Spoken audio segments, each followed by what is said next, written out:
What is going on, everyone? This is Jabo. I'm your host, Brendan Bryan, and these are my power rankings for the NASCAR O'Reilly Series after the 7th race of the year at Martinsville. Let's get started. Firstly, if you couldn't tell, this is no longer just an auditory experience. You can now see things with your eyeballs. Alright, getting to the race itself. The O'Reilly Series always provides a pretty good show at Martinsville, and it did not disappoint this time either. A lot of comers and goers. Justin Allgaier had the best car of the day, but Corey Day was on his heels. But by the end of the show, they both had to get by Lee Pulliam, a short track ringer driving a one-off in the JRM number 9. He was able to get up front due to strategy and might have had a chance to hold off Day and Allgaier if it wasn't for a flurry of cautions at the end. Which, Pulliam having no experience doing that in these cars, might have done a bit of an oopsie. He would end up with an impressive 5th place finish. I hope to see him in the car again soon.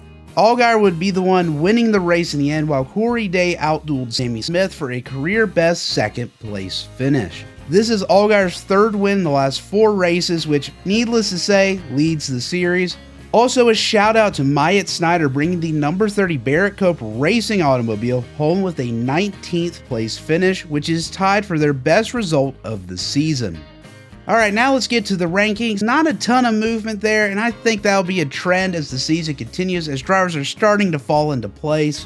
Sam Hunt Racing had kind of a breakout performance today. Burton led some laps during the middle portion of the race but got caught up in that wreck late. But his teammate Dean Thompson did score the team's first top 10 of the season, so you see him moving up 2 spots. Hopefully that's a sign of things to come.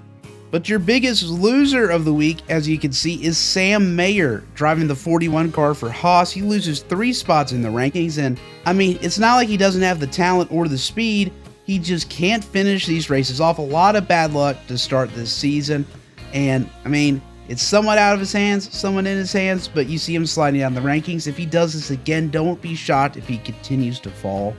And you can kind of see I just flip-flopped him where your biggest winner of the week, that being Corey Day, who finished 2nd in this race, was really fast throughout, had the 2nd best car in the field, and that's where he finished. So an impressive rookie season continues for Corey Day.